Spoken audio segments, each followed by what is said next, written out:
السلام علیکم ورحمۃ اللہ وبرکاتہ۔ نبی اکرم صلی اللہ علیہ وسلم ایک غزوہ سے واپس تشریف لا رہے تھے۔ شب کو ایک جگہ قیام فرمایا اور ارشاد فرمایا کہ آج شب کو حفاظت اور چوکیدارہ کون کرے گا؟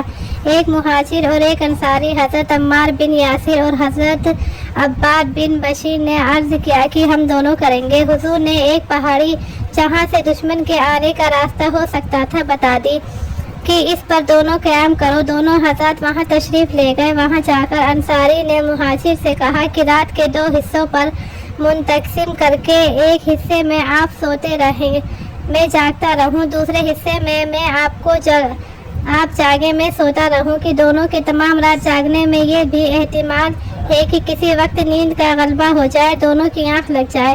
اگر کوئی خطرہ جاگنے والے کو محسوس ہو تو اپنے ساتھی کو جگا لے۔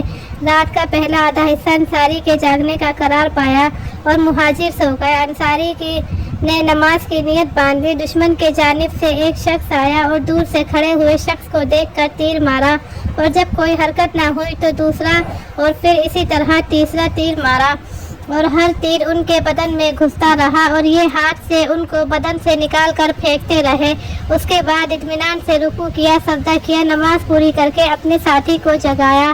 وہ تو ایک کی جگہ 2 کو دیکھ کر بھاگ گیا کہ نہ معلوم کتنے ہوں گے، مگر ساتھی نے جب اٹھ کر دیکھا تو انصاری کے بدن سے 3 جگہ سے خون ہی خون بہہ رہا تھا۔ مہاجر نے فرمایا سبحان اللہ، تم نے مجھے شروع ہی میں نہ جگا لیا۔ انصاری نے فرمایا کہ میں نے ایک سورہ کہف شروع کر رکھی تھی، میرا دل نہ چاہا کہ اس کو ختم کرنے سے پہلے رکوع کروں۔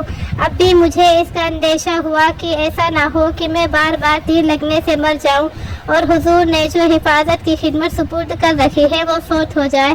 اگر مجھے یہ اندیشہ نہ ہوتا تو میں مر جاتا، مگر سورہ ختم کرنے سے پہلے رکوع نہ کرتا۔ یہ تھی حضرات کی نماز اور اس کا شوق کہ تیر پر تیر کھائے جائے اور خون ہی خون ہو جائے، مگر نماز کے لطف میں فرق نہ پڑے۔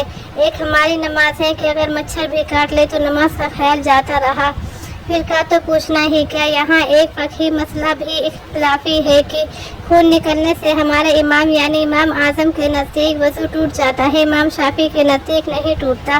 ممکن ہے کہ ان صحابہ کا مذہب بھی یہی ہو، یا اس وقت اس مسئلے کی تحقیق نہ ہوئی ہو کہ حضور اکرم صلی اللہ علیہ وسلم اس مجلس میں تشریف فرما نہ تھے، یا اس وقت تک یہ حکم ہوا ہی نہ ہو۔